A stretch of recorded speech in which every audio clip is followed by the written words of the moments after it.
Ladies and gentlemen, welcome to the show. It's Bread Radio. I'm your host, August Acker, aka Bread. This is, of course, Bread Radio, a podcast with video games. The date is Saturday, October 31st. And I don't think there's a more appropriate day for the 13th episode of the show. Exceptionally spooky here today on Halloween. But listen, I guess first, housekeeping. Listen wherever you do to podcasts. Obviously, the episodes since 11, I think, are now up on YouTube. Just search for Bread Radio. We're on Apple, we're on Spotify, pretty much anywhere you listen to podcasts. And if I'm not where you listen to podcasts, let me know at breadradiolive@gmail.com, and I'll make sure I accommodate for you. Feel free to also message in with any questions or emails. I think we actually have one to read today on the show. Of course, you can also find merch and more information about the show at breadradio.live. And today, actually, new development. Since I'm not doing streaming anymore, well, not on a regular schedule at the very least, and you want to support the show without subscribing on Twitch, you can do so at patreon.com/breadradio. Patreon.com/breadradio. So I've got a couple tiers there. I think I'll develop it more as time comes, but it's just really like if you want to support the show. I think I offer stickers at this second tier, but I'm not really trying to go crazy with it. Just seeing if there's any interest out there. Anyway, like I said, Halloween today. Last night, went to a small get-together, obviously responsible. Most people wearing masks. It was great. There was less than 10 of us, but we sat around a fire, dressed up. I was Post Malone. Actually, I think if you're watching on video, you might not be able to see it, but I still have a tattoo on my face. Excuse me. And it was really nice. It was a really good time. There were some good drinks. And it's kind of, obviously it's a really weird year. This whole podcast has existed within the context of a pandemic. So, I mean, I guess this is, as we've said before, the new normal. But it was nice to see some friendly faces on a holiday. But stay safe out there, you know. It was definitely, we're definitely exiting fall over here in the Midwest and getting closer and closer to winter. And with the winter, obviously, comes the flu. And honestly, I don't know what to anticipate in the coming months, especially with the flu and COVID flying around. So obviously, stay safe, stay distance, and wear your mask, obviously, wherever you can. But yeah, also upcoming this week, a very important election. If you haven't already voted early, again, I think I said this last show, it's a privilege that all citizens of the United States share, and that is the opportunity to vote. So if you've registered to vote, I really urge you to get out there and vote come polling day on November 3rd. And if you have an absentee ballot, make sure you drop it off at a drop box, because it seems like there's some stuff going on with the USPS. It's kind of crazy. Really, really crazy out there these days. So that's all I'll say on that. What else went down this week? That's a great question, August. Why don't you answer it? This week, haven't played... Well, that's not necessarily true. I was about to say I haven't played a ton of games. Maybe not a ton of new games. I think I alluded to playing Hades on the last cast, maybe the last couple at this rate, but again, I think I'll echo the sentiments I had of the last show. It's in the top 5 for my game of the year in 2020, most certainly. And if you're a fan at all of roguelites or rogue type games, this one's like way more story driven than any other rogue game I've played before. And it really drives you through each run. Something you can pick up and play for a few hours if you really want to like progress the story, or you can pick it up and play one run and be done in like 30 minutes. It's the perfect commuting game whenever we come back to that world. You could play it while listening to this podcast even. We also, on Thursdays, my buddies and I have made a practice of playing just games together, nothing necessarily new. Of course, we played Valorant, and last week some of the guys from the stream, I'll just say the Twitch world, what have you, they're just my friends now, obviously, but we all got together and we had full 10-man like Halo matches and Valorant custom matches, and there's just something about just like getting a group of friends together and playing games it's infectious. Like, I stayed up way too late. My productivity for work was way too low on Friday. Like, anyone who works with me, please ignore that last statement. But it's just, it reminds me like why I love playing video games. If I'm honest, like some parts of streaming removed some of the joy I had from just like playing games. So being able to just kind of like be a participant again without having to like turn on, like, I don't know if everyone always says, be your authentic self when you're streaming, but everyone's a performer. Like, don't let anyone lie to you. Like, you're still having to like turn on and put on a character to some degree whenever you stream. It's the stress relief I've had. I don't know, just the escapism, whether it's healthy or not, I guess. I think we've talked about it in the past, how video games are an escape for me. Maybe escape isn't the right term. I'd love to delve deeper into that concept one of these days, but like, I don't know, getting away from the stress of life, work. We just talked about the election. Like, sometimes you get on the internet and you just see like the worst parts of humanity. Like, if you watch the local news after, I made the mistake of letting the TV run after like a Sunday night football game or something, and all of the news was just doom and gloom. I was just like, I can't deal with this right now. I don't think us as humans are really meant to deal with the 24-hour news cycle.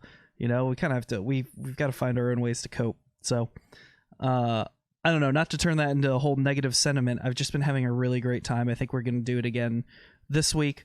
One of these weeks, maybe we stream it and see if we can get other people involved and just have like a good time. Like, if I feel comfortable doing that. But for now, like, it's really like great as its own isolated incident once a week that I have with my pals. So really, really, really, really looking forward to that. Speaking of looking forward to things, we're getting closer and closer to the launch of the new consoles, the Xbox and the PlayStation. Last week, of course, if you listened, we talked about the PlayStation 5 launch. So you probably have some idea of where we're going this week. We're talking about the Xbox Series X and the Series S release. Now, admittedly, I am not an Xbox expert by any stretch of the word or of the meaning. And I think I'm looking to learn a lot more about Xbox over this next generation. I didn't have an Xbox One. I always like kind of wanted one, but when we talk about like time real estate, when you have a PC, when you have a Switch, when you have a PS4, there's not a ton of room for yet another console. But I think I'm going to have to make room for Xbox this generation, and we'll get to why I think that's the case later in the show. So yeah, of course, we're going to go over our specs. We might touch on UI. We'll talk about the difference between the Series X and the Series S. We went over a bunch of first-party stuff for PlayStation. We'll try and do it again here for Xbox. It's a little more muddy when you look at how their game service is being offered and the studios they now have as first-party studios. But I don't know. I think the long tail of this generation is going to be perhaps even more exciting than last generation. I think last generation we dealt with a ton of remakes and remasters, and this generation we're looking at two consoles that can do backwards compatibility. So like, we almost have to push forward. Like, if you can play all the games you want to play from the last generation with like a higher frame rate or better performance, even, or a higher resolution, or even just like a straight up port, the way that these consoles are pitching it, like, there's no need for remakes except for maybe like older, maybe PS3, Xbox 360 era games. But we saw a lot of that in this previous generation. So I think the backwards compatibility, like a tacit benefit that we're going to have here, is like there's going to have to be either a bunch of new IPs or new titles in older older IPs. So not just like remakes and rehashes of all the games we've already played. And some of you might argue like, but when they make a new game and has the same stand, you know what I'm saying. All right. Oh man, that's a lot of words. So again, let's get into the Xbox launch. It releases worldwide a little less money than the PlayStation 5 release on November 10th, 2020 for the price of $499.99. That's the Series X. The Series S, I think, is at a $299.99 price point. Don't quote me on that. I forgot to list it here, but I think that's right because I did pre-order one, or it might be $350 or like $349. Either way, they're trying to do the key point here is the difference in strategy between Microsoft and Sony, Xbox and PlayStation. I'm going to use those interchangeably, so just keep that in mind throughout the cast. But while Sony opted for the same performance on both of their SKUs, one with a disk drive and one diskless, and the price gap is about $100. Microsoft opted for two completely different SKUs. One is diskless, but it's also less powerful than the higher tiered version or the standard version of the console. So two SKUs for both, but differing strategies for each company. And I'm pretty interested to see how that works out for Xbox. And I think it fits in when you think about it at a deeper level. It makes sense when you look at the past year or two of Xbox's strategy related to games. Okay, anyway, specs. Let's get into the specs. And again, I've talked about this in the past. I am not a Tech Radar, who I think this is actually where I pulled the specs from, Tech Radar. I'm not a Tech Radar. I'm not a Digital Foundry. I'm not like, I can build a computer, but I can't tell you if you put a computer next to it that has similar specs, why one's more powerful or not. So if you want more in-depth information about the specs, I suggest you go elsewhere, but we'll cover them anyway. So the CPU is a 8-core, clocked at 3.8 gigahertz. I'm pretty sure that's a variable rate on the Xbox and constant on PS5, if I'm remembering correctly. Custom Zen 2 CPU. The GPU is a super beefy 12 teraflops, clocked at 1.825 gigahertz. It's a custom architecture. I mean, when you're dealing with consoles, you're always going to have some sort of custom architecture because they have to fit into a form factor. 16 gigs of RAM, pretty standard. We covered that in PS5. It's got a terabyte custom SSD. Again, I think both consoles are really doubling down on solid state storage versus the HDDs. And we've already seen comparisons from both companies in games talking about like how fast their load times are. Like, just turn your console on and play, and that's really exciting. And then there's also expandable storage with a 1 terabyte expansion card. It matches the internal storage exactly. I think it's proprietary. I don't recall if you can just buy your own SSD expansion. I know on the PS5 it's got a slot if you open up the machine. I saw in the hardware breakdown where you could put in your own SSD. This I think is a proprietary terabyte expansion card. So I'm really interested to see how fast we fill these systems up, especially with the size of the games as the generation goes on. And we have, when you're dealing with 4K textures, you can compress a ton, obviously, but you're still going to be dealing with pretty large file sizes. So I'm interested to see if it becomes necessary to get an expansion card for your system. Of course, it has a Blu-ray drive. And the performance target is listed at 4K 60 FPS up to 120 FPS, but still that's a pretty exciting metric. I know those of you who are pure PC gamers will roll your eyes at like, wow, we're targeting 60 FPS at 4K, but for console gaming, I think that's like a really exciting next step for the generation. Like, I didn't when growing up, I was mostly a console gamer. I don't think I really understood, like, I wish I delved more into PC gaming growing up, but I remember going from console to PC and noticing the higher frame rate, and it didn't really bother me at all. But the more and more and more and more I played PC games, and then I would jump back to the console, frame rates were actually really jarring for me, going back to like a 30 FPS, and in some games not even a steady 30 FPS. So that was really jarring to me. So seeing like if I can get a solid 60 out of a console, jumping back and forth between console and PC won't be as bad of an experience for me, and I can see myself playing more console games. All right, that's the Series X. Let's talk about the Series S, which is, again, we've kind of covered as a lower clocked, lower powered system. The Series S, what people are calling the speaker, it's a really small form factor. I actually think it looks quite good, but there's no disk drive.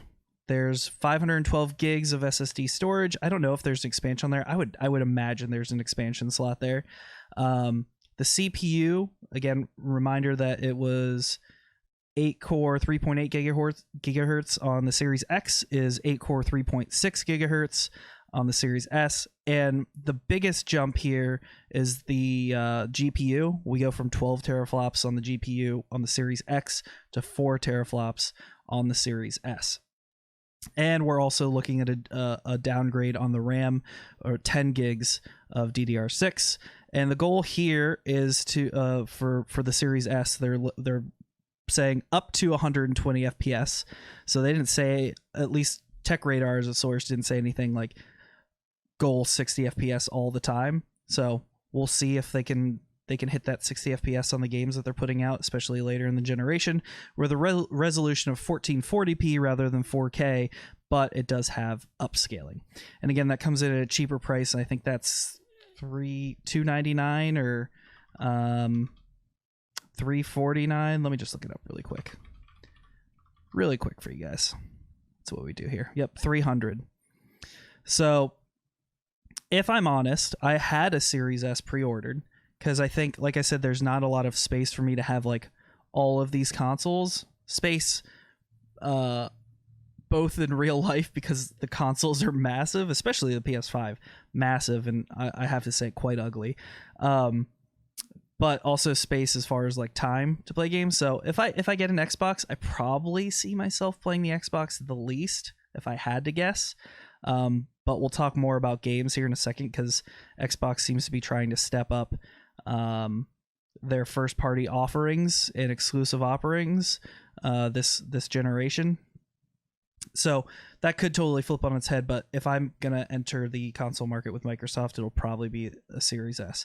The thing I am interested to see, I've already heard murmurings that the diskless PS5 is kind of hard to get your hands on. It just seems like something they're just not producing as many units, and we'll see if over time that changes. Series S, I heard similar murmurings about. Like I said, I got a pre-order in, but I don't know if any of you guys out there, let me know again, breadradiolive@gmail.com, if you're having difficulty finding one when you're pre-ordering.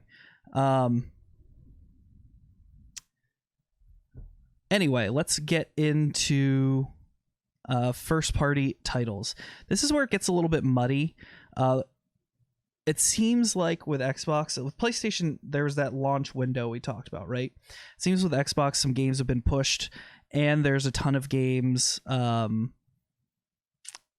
are like way on the horizon, games I'm excited about, but it was harder to kind of get a lid on like what kind of first party offerings they have like day and date, or at least within the first month.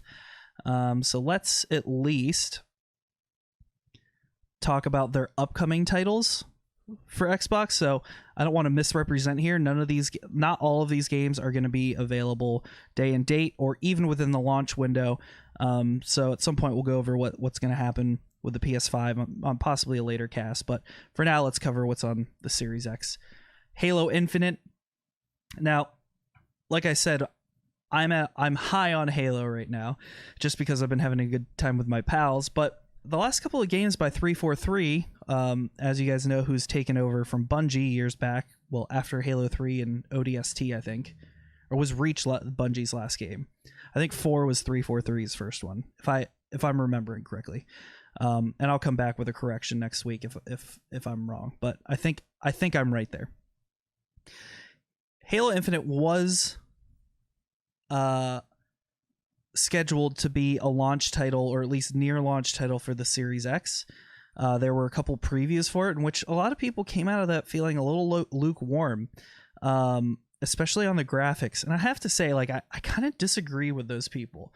I think there's a difference between fidelity and art style, and I think Halo has a very specific art style. And in fact, I like the art style. So from what I saw of the trailer, I actually really I wanted more Halo. It seems like they're doing some open world stuff. They've added a grappling hook. I have to say the story seems more like standard Halo. The main bad guy seems like very boilerplate Halo, but like, I don't think that's really what I play Halo for. I play for the like tight shooting. It's obviously a different experience from like your Call of Duties or your Valorants. Like, it's its own space in the shooter world, which I've always enjoyed. But after that event, I'm pretty sure the creative director was basically put in a sidecar for a while. And then this past week, actually left the game. And the game was also pushed and delayed into 2021. So we're not going to have anything to do with Halo until next year. And we're not even sure if it's going to be early next year. I think their goal was early next year, but who knows what's going to happen with this creative director announcement and the delay and COVID on top of that. So if you're getting into Xbox because of Halo, you're probably only going to have the Master Chief Collection for a time, which isn't a terrible thing, but it's not exactly what you want to see a day and date of release. Another series on Xbox that's kind of been away for a while. People are pretty excited for the new. I don't know. I feel like it's a game that's always had a lot of promise, and it delivers on a lot. It delivers on a lot of that promise, but always seemed to fall just a little bit short. Is Fable. Now, I had some really great times with the original Fable, and especially Fable 2. Fable 3 really petered out towards the end, but man, like, something about the fantasy world that Fable sets up, it's like comedic in a way. Like, there's some like the fact that you could eat and just like get fat, or you could spend like a couple hours just trying to like get more popular in the towns, and you know, you had your dog following you around, and I don't know, there was something.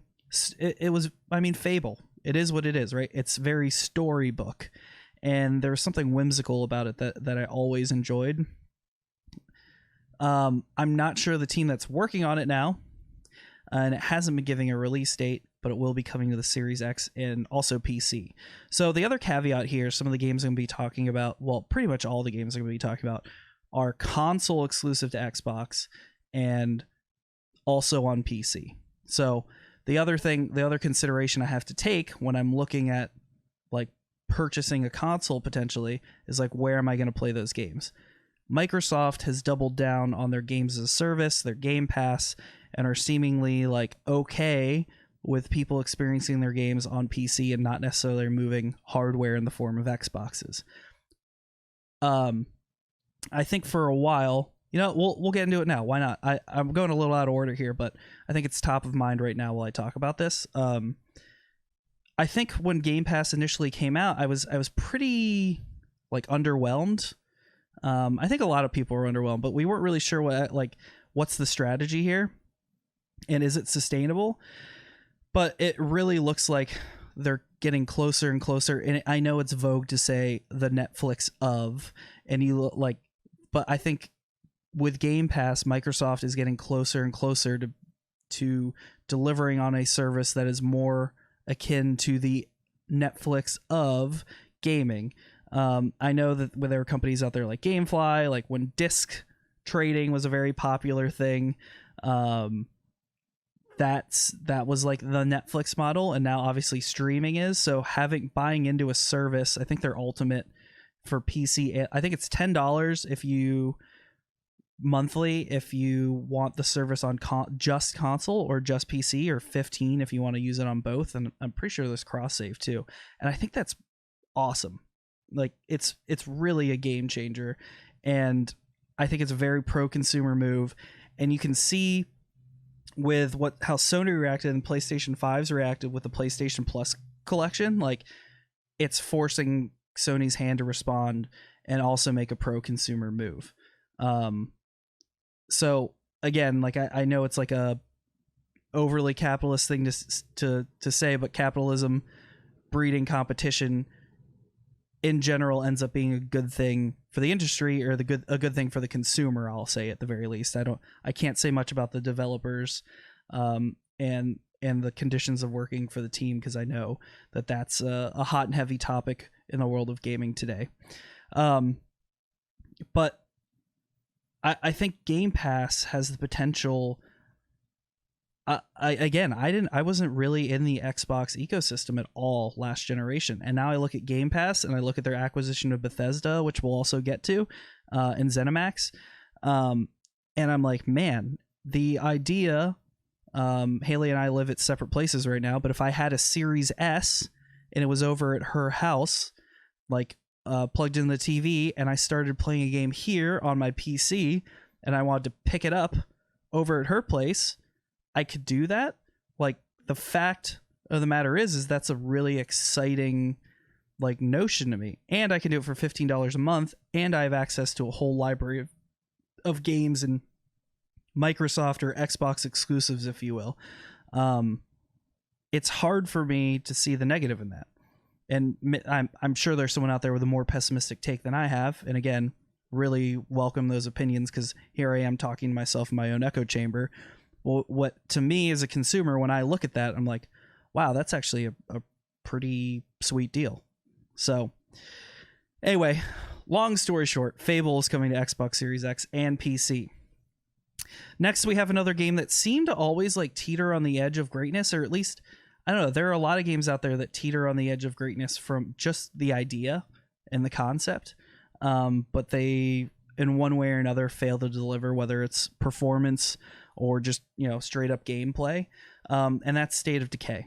I think the train is maybe left on zombies, but I think we're still very much in a world where survival games are really, really popular, especially survivor games with co-op. I mean, you look at 7 Days to Die on PC, like, I tried to play that game, or I watched people play that game. It looked like a PS2 game, but people were so into gameplay's king. They're so into it that like it's developed much beyond its initial release. It actually seems to look like a decent game this day and date.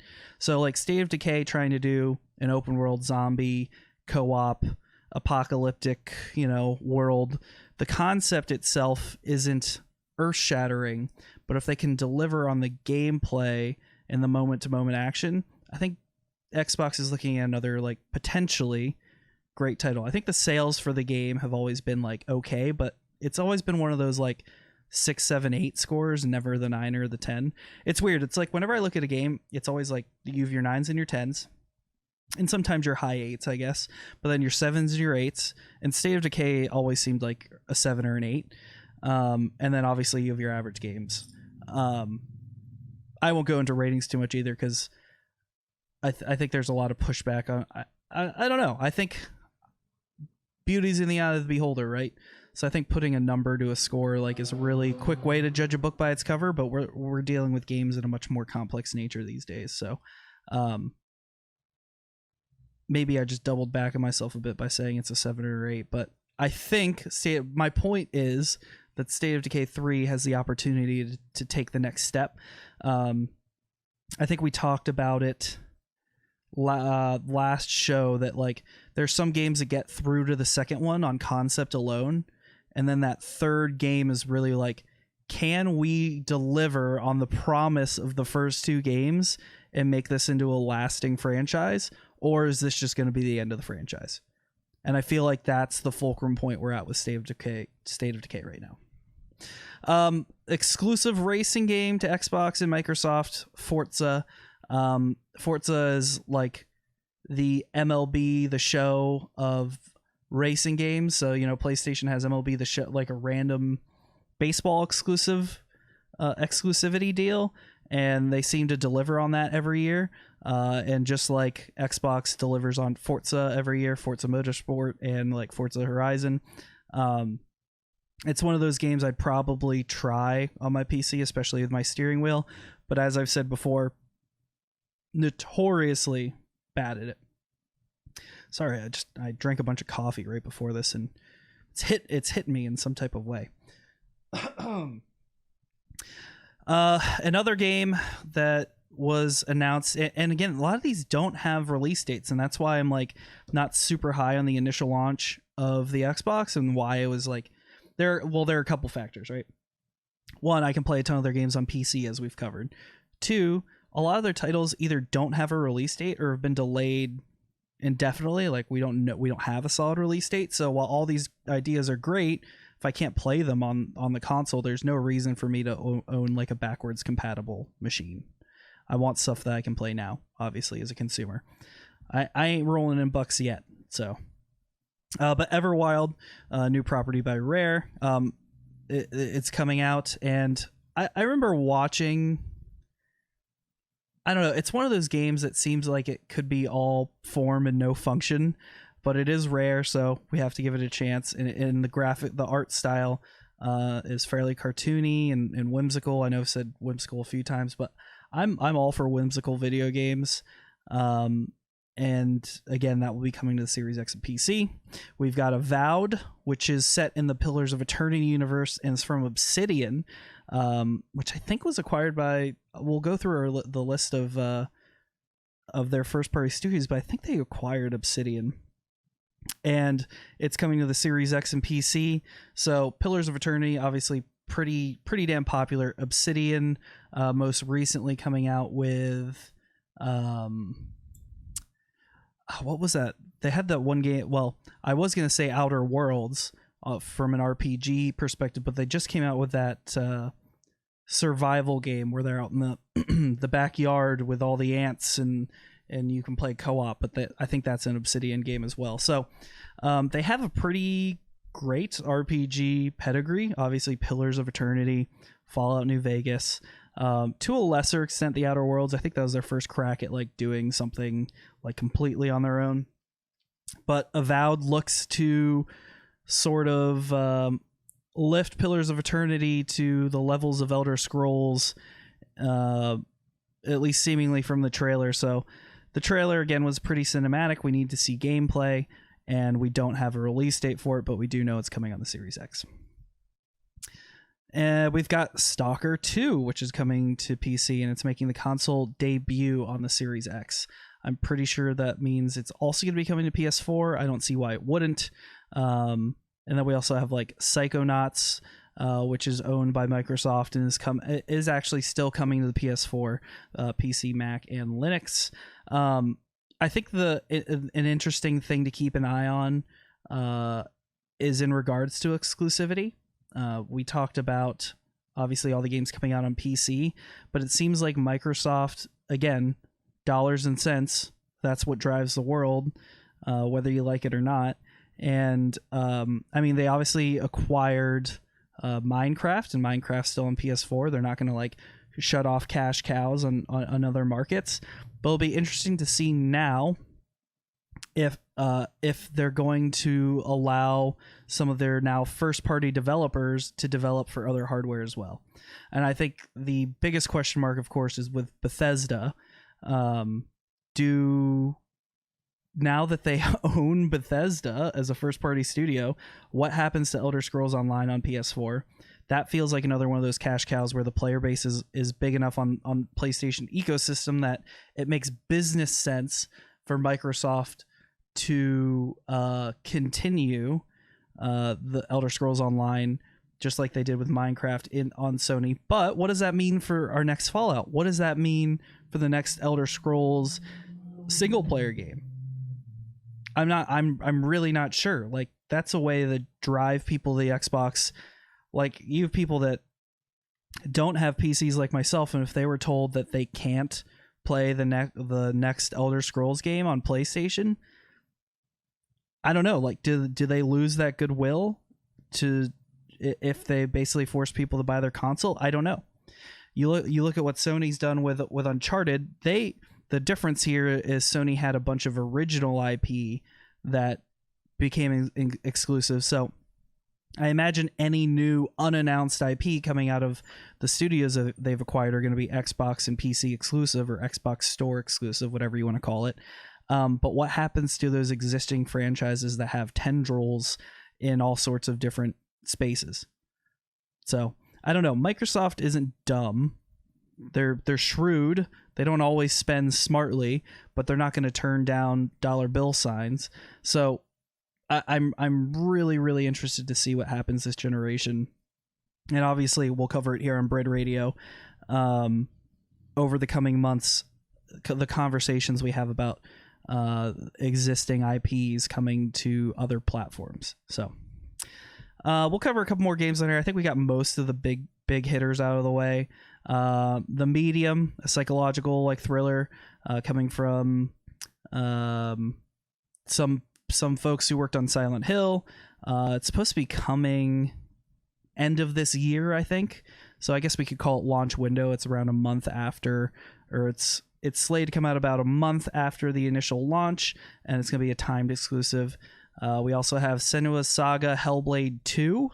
I never played Senua's Sacrifice, but obviously it got a ton of plaudits, seemingly deservingly so. I actually watched a decent amount of it on Twitch. It just didn't seem like the kind of gameplay I was looking for. But I think it deservedly has received a sequel. And then we have Scorn, which is an atmospheric first-person adventure, and it's developed by Ebb, and that's a console exclusive at launch as well, and will be coming to Xbox Game Pass. So again, a lot of stuff to look forward to from like a first-party perspective on Xbox. Does that mean you need a console day one to play these games? I'd argue no, especially if you have a PC. But if you're in that ecosystem already and you've got the money to burn, maybe you pick one up. I don't know. This is not an advertisement. I'm not going to sit here and tell you not to get one if you want one, because I would have one today if I could. But from a casual perspective, I don't think you need to own an Xbox day and date of release unless they give me another reason to. I'd like to see what the backwards compatibility performance is like. If you have a ton of games, or you already have a Game Pass subscription and you've got like a nice new TV that you really want to put through, the gauntlet, that's another option. The other thing I would say is like the Xbox, the form factor is way more appealing to me, at least, than the PS5. The PS5 looks like a concept design from before like the PS3 era. The Xbox is simply put just a box. And I saw someone tweet, I think it was Patrick Klepek, tweeted something about like, why do you guys care about what consoles look like? Because I don't. And I think he knew what he was inviting to himself, but I really do think design aesthetic matters. And the PS5 is so huge and so, quite frankly, ugly that it's going to demand like like people's eyes are going to be drawn to it, and they're like, whoa, what's that ugly ass thing on your TV stand, as opposed to the Xbox, which is just, the Series S at the very least was hidden on the bookshelf of oh god, his name's eluding me right now, the director for Xbox, like for months, and I want something inconspicuous. It's kind of weird, like with my PC I want all the lights and I want it to be like flashy and clean, but for my console I kind of want it to blend in, because it's supposed to, my PC's in a studio space, it makes sense in the context of the room. A console, on the other hand, should like blend into the environment, or at least match the aesthetic that you're looking for in your house. And I know, there's a ton of people that doesn't matter to. To me, it does. Okay, let's look at some third-party launch titles. Again, this list isn't going to differ much from PlayStation's, again, because they're third-party. But we're looking at Assassin's Creed Valhalla, Borderlands 3, Dead by Daylight, Devil May Cry 5 Special Edition. Obviously, Destiny 2 is coming over. A lot of these are backwards compatible or getting a new release. Fortnite, Forza Horizon 4, Gears 5. That's weird. Why would Gears 5 be on this third party one? Anyway, we've got War Thunder, Watch Dogs, Legion, Yakuza, Like a Dragon, No Man's Sky, obviously all your sports games, your NBAs, your FIFAs. Just Dance will be on the Xbox. Again, like a laundry list of titles. A lot of your heavy hitters, your Call of Duty will obviously be on Xbox. I don't know where the exclusivity deals lie. Like, there's always some like gun exclusivity tied to some of these big third-party launches. I haven't like sorted through whose loyalty lies where. I know PlayStation dominated some of that last generation. We'll see what happens this generation, especially as Xbox diversifies its player base with those on PC. I wonder if they have like Game Pass specific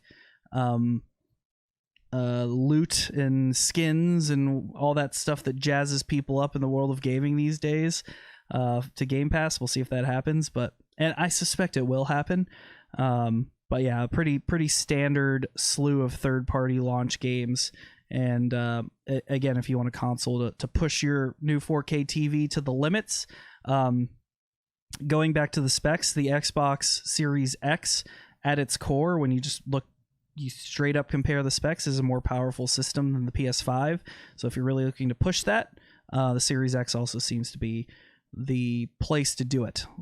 Actual implementation, we'll see, because they have different implementations of their SSDs, some custom like CPUs. What's the cooling like? How loud are they? I won't know till I get my hands on one. But pure raw power, the Xbox Series X seems to be a heavy hitter in its own right.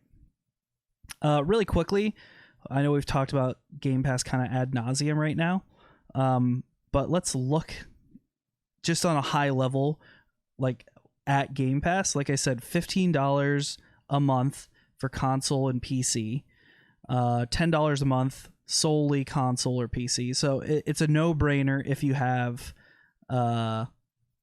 it's a no-brainer if you have both to have the upgrade version, especially if you're going to be gaming on both of them, or if you have your, maybe you play on a computer up in a studio and you have your console in your living room. It just makes sense.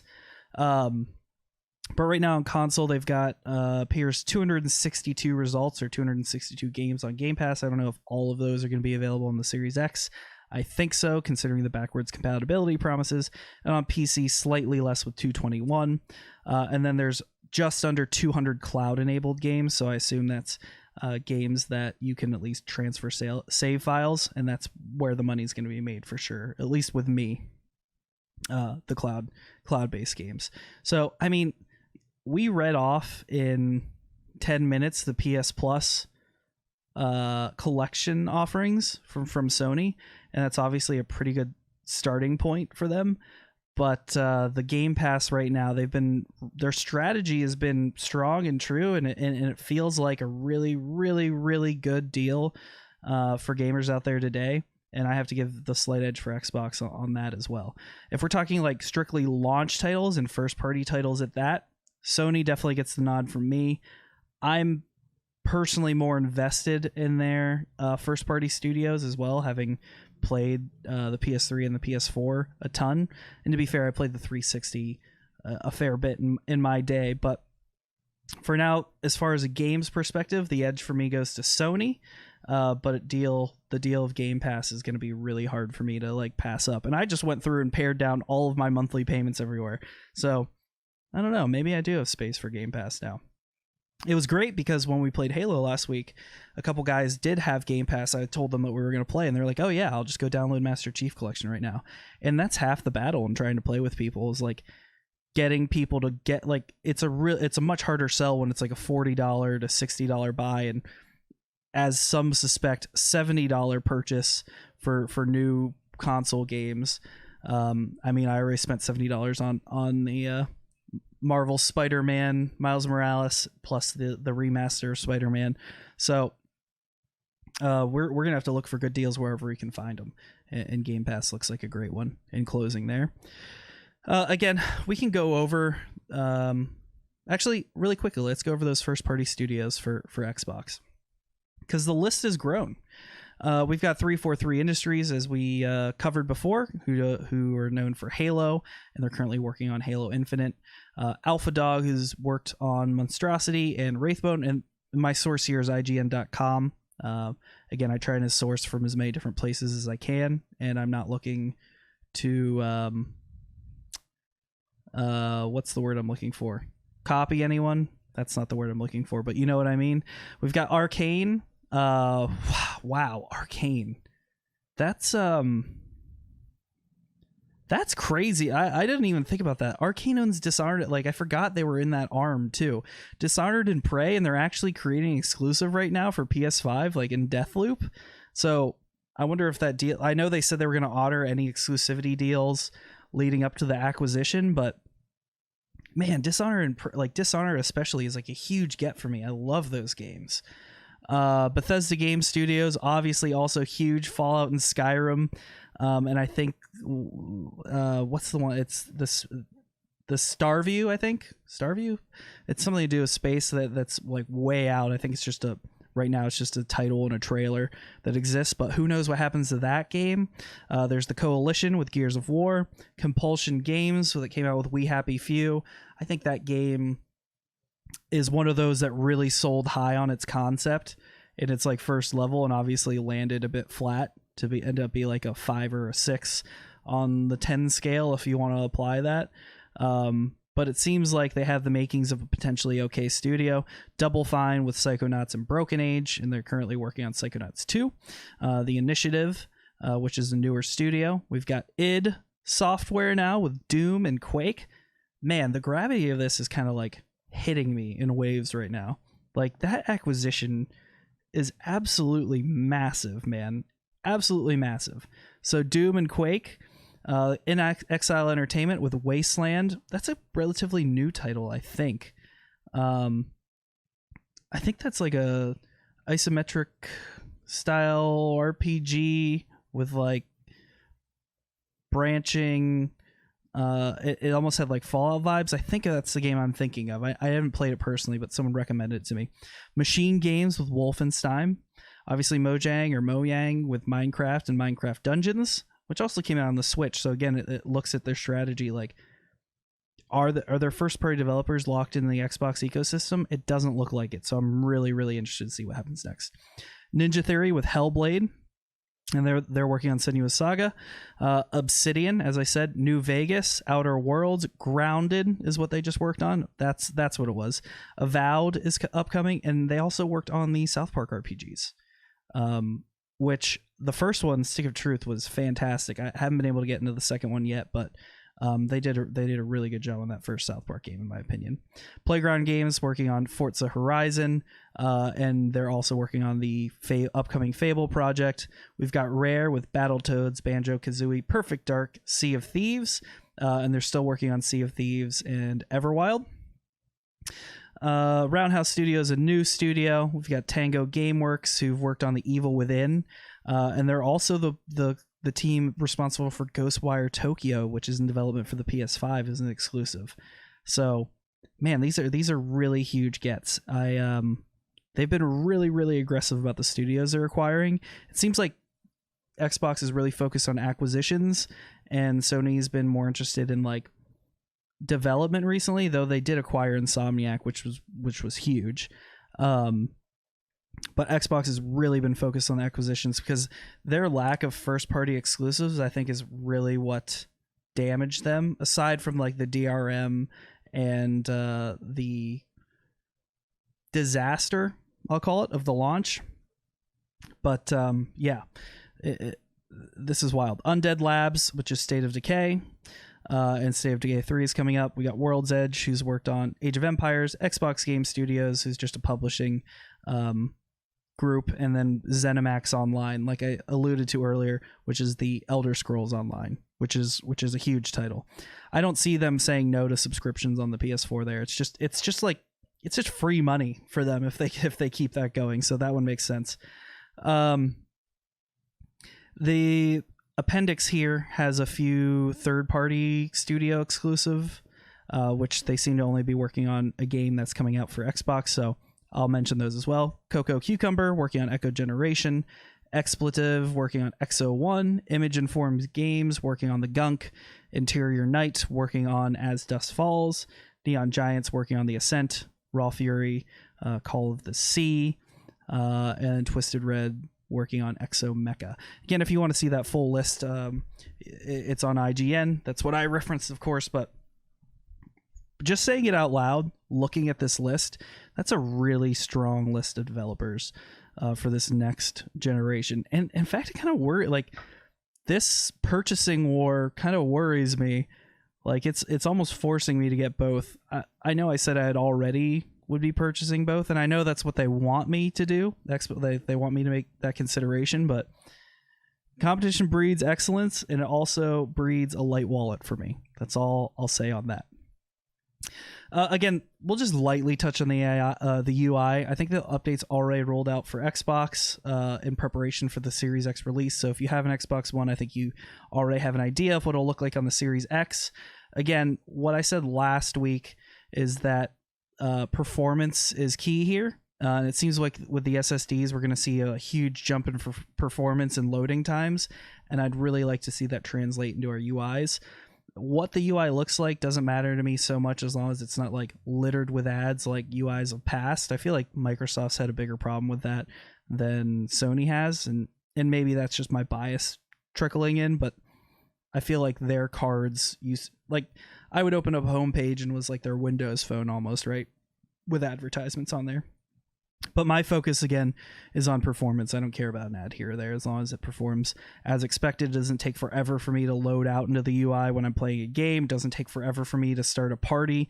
Like, that's half of why I don't play the consoles as much, as it takes forever to do anything. It takes forever to download, even though I have like good internet. Like, either the Wi-Fi or even plugged into the system runs slower than it would on my PC, like just for write times and write speeds on the HDD. Is that faster on the SSD? I hope so. So again, all about performance in the UI. Could care less about what it looks like. As far as extra gear goes, you're going to get like your standard gear with Xbox. The controller, as much as I like, it seems like there's a ton of buzz since we last spoke. Like, people are finally getting their hands on the PS5 around the haptic feedback back on their controllers. I haven't heard about that anything from the Xbox camp yet, but the Xbox controller is just a really, I mean, the offset thumbsticks, everything about it has always felt like good in hand, except for maybe the D-pad, and it looks like they've tried to address those issues with the next generation. The thing I really want to highlight about their extra gear, and this is something that like existed in the Xbox One, like, is their Xbox adaptive controller. It is it's really, really great to see like some R&D going into making gaming accessible. I'm not even kidding. Like, one of my biggest fears is I'm going to like lose a finger or a hand or something, and I won't be able to like enjoy the games that I want to play at the level I want to play them. An Xbox adaptive controller seems to be like the device out there to make games more accessible for those who want to play them. And I just have to applaud their efforts in applying those R&D dollars towards making that happen. I think games should be accessible by everyone, not just like as a form of escape, but like, I know it's entertainment, but I think, again, like, games are the future as far as media goes, interactive entertainment. It's a medium that has so much. It started with, you know, violence and dick jokes, but I think it really has the potential to push art forward as a medium, and I think there are studios and people out there that are really invested in that. And as a result, I think like we need to make those experiences accessible for everyone. So the only thing I have to highlight about extra gear for Xbox is that adaptive controller. Their controllers are going to be sound. They're not coming out with another Kinect. There's probably a camera of some sort and a media remote, but all of that bores me, honestly, and I don't think it really excites any of you guys either, so I'm not going to waste my time on it. But I do think that we can bring more notoriety to like accessible gaming, and I think what Xbox is doing is really great in that capacity. So let's put a bow on it. What's the outlook for Xbox, right? We're looking at a console that, as I said, I don't think you need to own on day one. I don't think you need to. You don't need to own either console on day one, but I think if you're going to own one day one, it's probably a PlayStation. But if you take into mind, if your dollars and cents and value means more to you right now, the Game Pass seems to be the best deal in gaming right now. It really does. Like, I think long tail, Microsoft and Xbox has a really exciting generation planned ahead of them. I think Sony is really gonna have to double down on their first party exclusives. But at the end of the day, I think no matter where you game, we're gonna be looking at a really, really, really strong generation. And I think that, as I alluded to before, I think that's aided in part from the backwards compatibility capabilities of both consoles, which is basically just going to force developers and it's going to force companies to look forward rather than backwards for new content and new games. So I mean, we're not going to be without remasters or complete remakes of games. We're just not going to get away from that. We live in a society. No, we live in a industry that likes to recycle based upon nostalgia, and that's not going to stop anytime soon. Especially when you look at Sony, whose backwards compatibility only goes to the last generation. Xbox has gone a little beyond that, of course, but I think all in all, I think we're really setting up for a very exciting generation. I want to put to bed like I said, I have some bias just because I've played Sony consoles more in the recent years, but I want to put to bed any notions of fanboyism, because I think wherever how do I end the podcast? Be cool to one another. I think that extends to the quote unquote console wars. Wherever you guys play games, I think we should celebrate in the notion of like doing something we enjoy, rather than getting one up over another person, except if it's in Warzone or Call of Duty or something. No, I'm just kidding. But I think Xbox, their strategy has been pretty clear for the past few years, and they're really doubling down on Game Pass and games as a service. I say that not like games as a service for a subscription for like World of Warcraft or your Destinies or your light MMOs. I mean as a service akin to a Netflix, or you could see what like Stadia was trying to do, implemented horribly, but I think Microsoft is definitely looking to deliver on that promise. And I look forward to eventually picking up a Series S. And if you pick one up, I'd love to hear what your thoughts are of it. Again, you can email breadradiolive@gmail.com. It'd be great if I knew my own email address. Closing thoughts. I'm pumped. I'm excited. I'm a fan. Again, I'm out here like as a light critic, but I'm not a kid. I'm not a journalist or anything. I'm a fan just like you guys are. And I think I think there's some really great games ahead, and I'm really excited. Like we push the boundary. I think we've pushed the boundaries like really far on graphic fidelity. And I'm interested. I'm looking forward to like higher fidelity in the form of 4K, but also better performance as far as frame rate goes. And I think some of the most exciting stuff to come out is in regards to lighting and ray tracing, and it's really going to push that immersion to a new level. And I just can't wait for it. So last segment here, we've got an email. Again, you can email breadradiolive@gmail.com. breadradiolive@gmail.com. Are you tired of me saying that yet? Anyway, I'm looking forward to hearing from you. This comes in from my friend Matt. He says, hope you're doing well and hanging in there, man. I was able to catch your PS5 preview episode, and I'm looking forward to the Xbox preview here soon. Well, thanks, Matt. Thanks for coming this far. With that said, I know you mentioned, and we're looking for feedback on Couch Co-op in the last episode regarding buying a second PS5 controller at launch. It's not super often, but my wife and I have played through both Overcooked games, Horizon Chase Turbo, and a few of the LEGO games on PS4's Couch Co-op, as well as a few others on Switch. Not sure if any of the PS4 launch titles have the need for that second, or PS5 launch titles have the need for that second controller, though, so it would be in agreement with what you said in the episode. Yeah, thanks, Matt. I think Horizon Chase Turbo was a PS Plus game some months back, so I actually have that. And I agree with you. Overcooked is awesome. Sometimes it's a little too close to reality because I used to work in the restaurant industry, but I think that kind of makes me good at the game. But everyone I've tried to play to Overcooked with gets so stressed out about it that I can't convince people to play with me anymore. So one of these days, maybe I can convince my friends to play Overcooked with me. I don't think that day's anytime soon, but I know Overcooked 2 came out and seemingly was more of the same and improved, so maybe I can get a couple people to jump in with me soon. We've been doing a lot of Mario Kart recently. Like a couple of my buddies have been coming over. We've been like cooking out and grilling, and that's been good fun. I think Nintendo, like to your point, Switch and Nintendo is a really good place to start regarding co-op. I think I just downloaded like the newer version of the Super Mario Brothers that has 4-player. I think we might give that a whirl, maybe even tonight. But I think, I don't know, this has kind of been a running theme for the last few weeks, but like just connecting with some of my buddies again and playing games, whether it be split screen right next to each other and having a few drinks, or online playing on basically what brought nostalgic memories of like LAN parties we used to have back to me. I think, I don't know, I'm thirsty for that kind of experience again, because when you play like a Warzone, or you play a Valorant or a Counter-Strike or Call of Duty or Halo even, and you play in an online space, it's so easy to like lose that connection to the people you're playing with and like the person on the other side of the screen. And oh man, there's a lot of vitriol out there. I'm not saying I'm completely innocent in all of it. I've definitely been a guilty party here and there.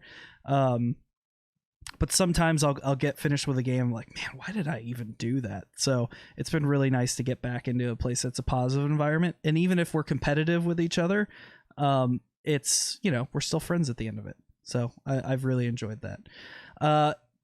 More to the email.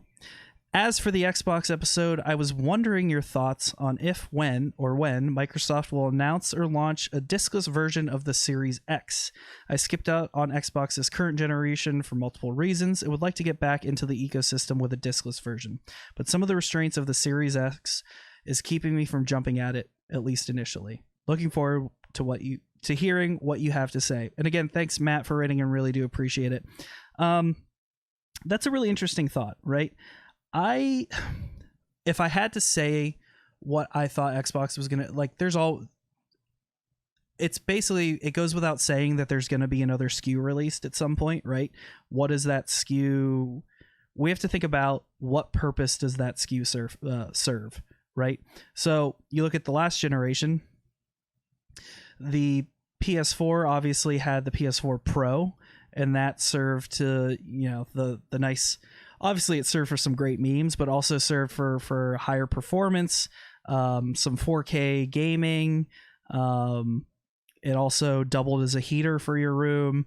Xbox did something similar as well. So when I think about the SKUs that are going to be coming out for the latter half of the generation, I think about more powerful versions of the existing SKUs they already have. I can't see a world in which Xbox releases 2 more SKUs, if I'm honest. Like, look at the names of their consoles already. We've got the Xbox One, followed by the Xbox Series X and the Xbox Series S. That's a nightmare for a parent that doesn't even know what console they're buying for their kid, right? PlayStation definitely wins in the naming department, I'll say that much. If they're going to make additional SKUs, I can only see them making a beefier version of the Series X that maybe has a smaller form factor, but they're not going to want to limit. I don't think we're completely ready. I don't think the United States infrastructure is completely ready for an all digital world yet. So I see that next SKU, that next, you know, Pro version, or what are they, Series Y? What would they? I don't even know what they would call it. I see it being a beefier version of their standard edition console with a disk drive still. That being said, who knows? Like, if the Series S, if the demand is there for the Series S and they can deliver on a slightly more powerful version or a slightly changed version of that SKU, and make more money for themselves? Like, is there value in them? Like, they have a $500 SKU, they have a $300 SKU. Is there room in that for a $550 SKU and a $400 SKU? I don't know. I don't know that there is. I feel like it muddies the water for like their purchasing and stock and manufacturing too much, and I see them just releasing another powerful version of their standard. I would probably put the likelihood of that at less than 20% if I had to guess. For PlayStation side of it, even though you didn't ask, it's fun to like kind of like think about. That one's a little muddier because the specs for both systems are basically the same. Just one doesn't have not basically the same, are the same, just one doesn't have a disk drive. But it does seem like, due to manufacturing constraints, that digital diskless version is much more scarce. So we're going to see higher demand for that diskless version on the Sony side. And again, it only makes sense if the pricing makes sense. So if at some point that digital version either goes out of stock or they decide they want to produce more, are they going to drop that price to like $350, drop the standard edition to $450, and then come out with a new SKU at $550, the more powerful version halfway through? I don't know. Like, we looked at the Xbox One and the PlayStation. Those both came out, I think, at $399.99, and you can sell a more powerful console at $499 without having someone like guffaw. But once you start getting up to like $599, $6, you think about the PlayStation 3's launch, you're really only going to get the hardest of the hardcore, and like how much. So the only way I see these new beefier systems coming out is when we get halfway through the generation and we're now focused on the long tail of that generation, and like if it makes business sense to drop the prices of their standard edition consoles. So I don't know. To answer your question, I think it's less than 20% personally. I think next generation, I know we're talking like 7 years from now from a generation that hasn't even started yet, but I think we'll really double down on the digital space. I think this is more like, let's see how the market reacts to a digital option first. I think I'm pretty sure, both companies have the data on how many digital downloads they have, but I know for a fact there are a ton of people, myself included, that still like buying disc versions of games. One, because you can share with your friends, and two, for resale value. I'm not saying I resell, but there are a ton of people, like, we were in high school once. The hustle was real, man. Sometimes you buy a game, beat it really fast, sell it back to a GameStop when it's still value is still high, and then you have that credit for the next game that comes out. Is that long for the world? No, I think this is the first step towards like getting rid of some of that secondary market. I mean, you look at GameStop, they're obviously not doing very well. But I think we're still in the early days of entering a completely digital space. But I mean, look at PC gaming. I've built 3 PCs. Not a single one of them has a disk drive. And I had a USB disk drive that I'd plug in. And I don't even know where that is. I think I only used it to install my OS. So I think we're on the track to get to that. I think, next generation, certainly we're going to see upgraded like digital versions of consoles, but I'm not sure we see it this generation yet. So anyway, thanks again for writing in. If you have anything you want to write in about, it can be anything ranging from games to your favorite pizza toppings to your favorite bread. In fact, I'd prefer that to video game topics even. But if you want to write in, it's breadradiolive@gmail.com. That's going to do it for us. That's the Xbox preview. Again, some housekeeping stuff here. If you want to support the show in a bigger way, we're doing like 3 or 4 episodes a month. You can do so on patreon.com/breadradio. I'd also love to hear like what kind of offerings you're looking for, like from subscription levels. I'm not the type to make like a $50 level. I really think like if If you give me $5 a month, that's fantastic. If you don't, that's also fantastic. But I'm not going to be the person that's like, wow, if you give me $1,200 a month, I'm going to start an OnlyFans. Like that's just not how I roll. So again, patreon.com/breadradio. If you want to look at some merch, you can do so at breadradio.live. I'd love to get out some like new types of like shirts and other merch. I want a Bread Radio hat so badly. Selfishly, so we're gonna look to do that next year at the very least. Listen wherever you do to podcasts, and if you have any requests for where I should post this, let me know. Follow on YouTube, just search Bread Radio, and of course the thing that you can do above all that will help me other than anything I just listed there is just tell your friends. If you have someone who's interested in these types of podcasts, word of mouth, it really helps me out. So again, I'll end the show as I always do. Be cool to one another. Really looking forward to these consoles coming out. And I don't think we owe it to each other in the world we live in today to be kind to one another. So take care of one another, and I'll see you guys next week. This has been Bread Radio. Bread out.